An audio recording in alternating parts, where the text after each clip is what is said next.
Welcome to the Mnasl channel, the methodology for the natural acquisition of second languages. This methodology facilitates the acquisition of a second language in the same way that you acquire your mother tongue. That is, it helps you learn Spanish, for example, in the same way that you have learned English. In this video series, I will explain the main features of this methodology. Also, I would like to define some important concepts of second language acquisition to better understand the characteristics of this methodology, as well as analyze why the previous methods and approaches have not had a very positive result. My name is Javier González Fernández, and I am the creator of Mnasl. Since I was very young, I've been very interested in languages. Like all my classmates, I have studied 7 years of English at the school. The difference was that I used the English I learned to make European friends on the coast of Spain in summer, while my classmates perceived English classes the same as math classes. In addition to English, I have studied 6 years Italian and 1 year German at the official school of languages in León. At university, besides continuing 2 more years with English, I studied 1 year of French and 2 years of Japanese at the Language Center of the University of León. Despite having studied 9 years of English, I realized the first summer that I was in Bournemouth, England, that I wasn't able to understand or express almost anything in English. There I began to realize that something was wrong in the teaching learning of second languages.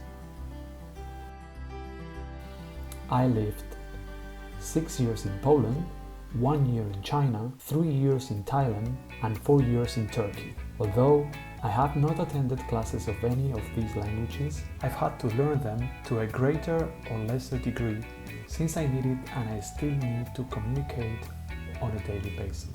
My studies and my work experience have helped me analyze the effectiveness of the different second language teaching methods. My first university degree was teacher training in the specialty of speech-language pathology. These studies gave me a good theoretical basis of what are the different neurophysiological mechanisms for the correct functioning of language, the developmental psychology of the child in relation to language, and, being a teacher, everything related to didactics in general. In my second university degree, linguistics, I learned what language is in its different dimensions.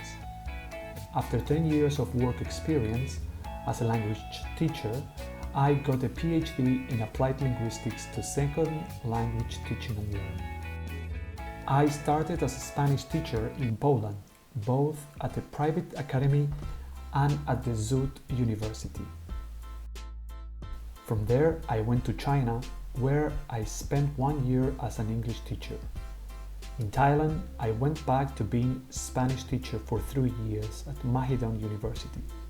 I also spent 4 years as a Spanish teacher at Fatih University in Istanbul, Turkey.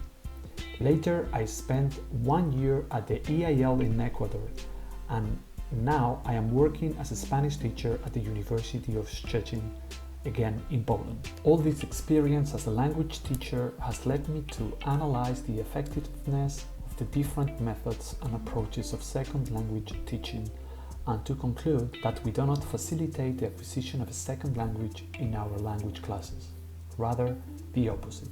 Finally, another factor that has helped me develop this new approach to language teaching has been my children. They have been my guinea pig. Their mom has always spoken to them in Polish and their dad in Spanish. They lived 4 years in Turkey, where the eldest went to kindergarten and they watched cartoons in English.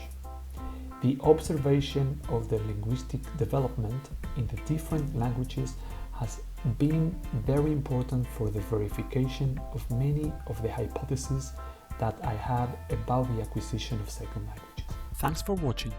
In the next video, I will analyze the difference between acquisition and learning.